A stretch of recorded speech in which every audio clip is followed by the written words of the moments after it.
اللہ کی نافرمانی سے انسان پریشان ہی رہتا ہے، چاہے بادشاہ کیوں نہ ہو۔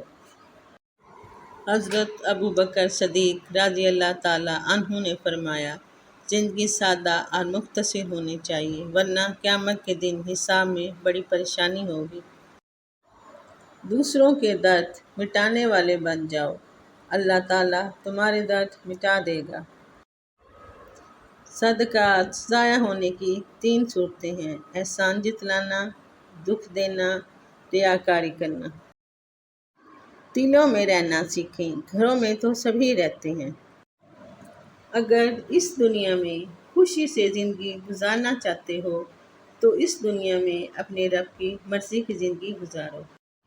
انسان تب سمجھدار نہیں ہوتا جب وہ بڑی بڑی باتیں کرنے لگے، بلکہ وہ سمجھدار تب ہوتا ہے جب وہ چھوٹی چھوٹی باتیں سمجھنے لگتا ہے۔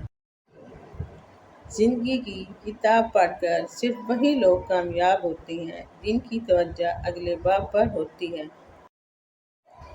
صلح و صفائی عیبوں کو ڈھانپنے کا ذریعہ ہے۔ حضرت علی۔ تو ویورز، جس نے ابھی تک میرے چینل کو سبسکرائب نہیں کیا تو کائنڈلی وہ میرے چینل کو سبسکرائب کر لیں، ویڈیو کو لائک کریں، شیئر کریں، بیل آئیکن کو پریس کر دیں تاکہ میری ہر نئی آنے والی ویڈیو آپ تک پہنچ سکے۔ جزاک اللہ۔